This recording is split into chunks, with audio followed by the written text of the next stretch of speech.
بسم اللہ الرحمن الرحیم۔ آئیے ہم سب حج کی فضیلت اور حج کے مسائل جانتے ہیں۔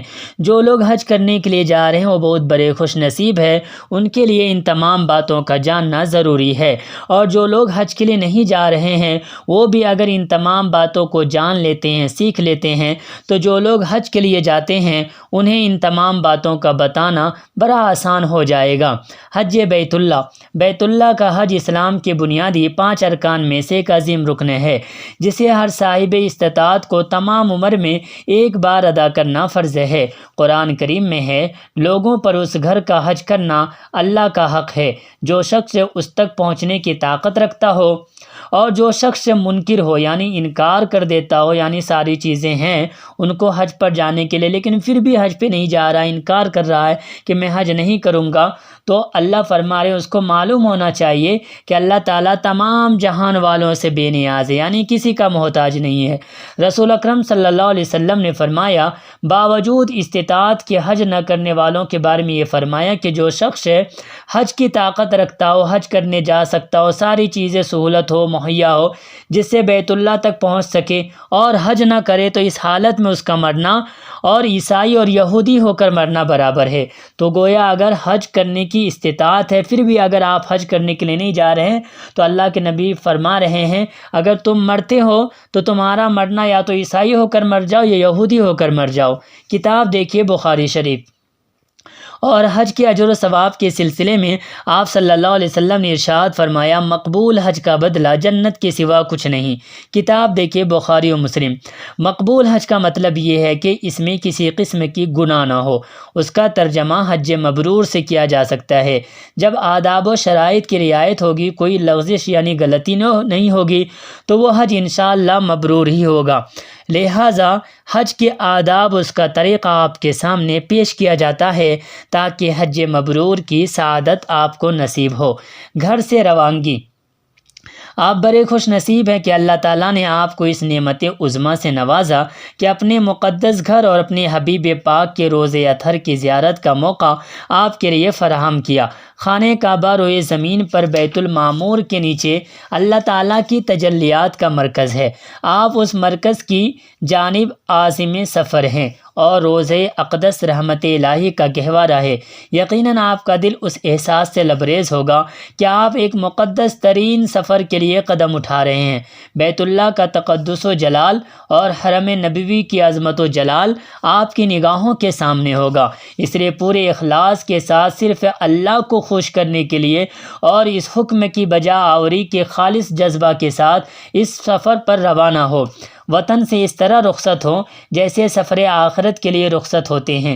گھر سے روانہ ہوتے وقت مسکینوں کو کھانا کھلانا اور صدقہ دینا بہتر ہے۔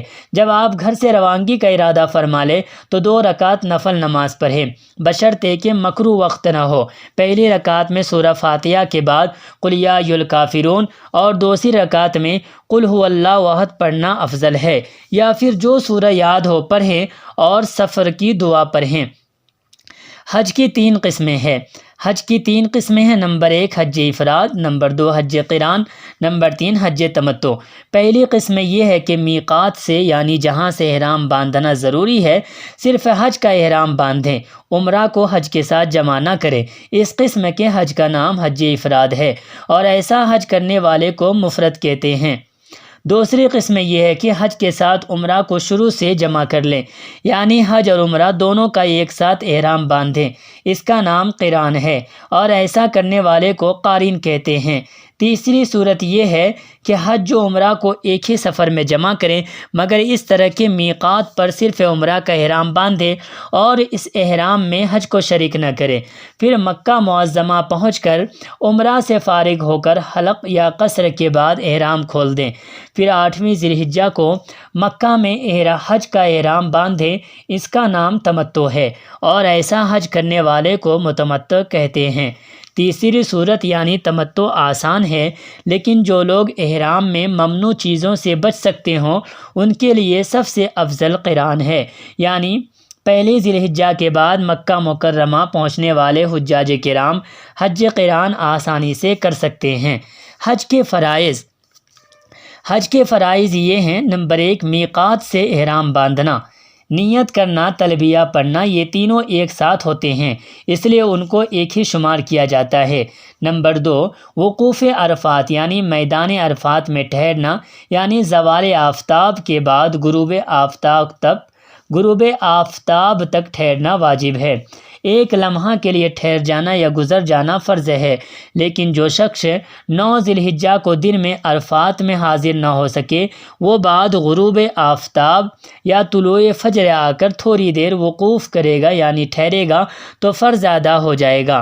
نمبر 3، طواف زیارت کرنا، جو 10 ذی الحجہ سے 12 ذی الحجہ کے غروب آفتاب تک کیا جا سکتا ہے، لیکن 10 ذی الحجہ کو کرنا افضل ہے۔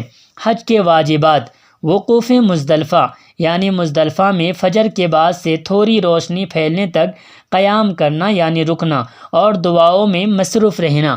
نمبر 2، صفا مروہ کے درمیان سعی کرنا۔ نمبر 3، جمرات پر کنکریاں مارنا۔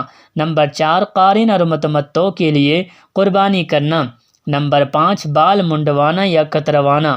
نمبر 6، طواف وداع کرنا۔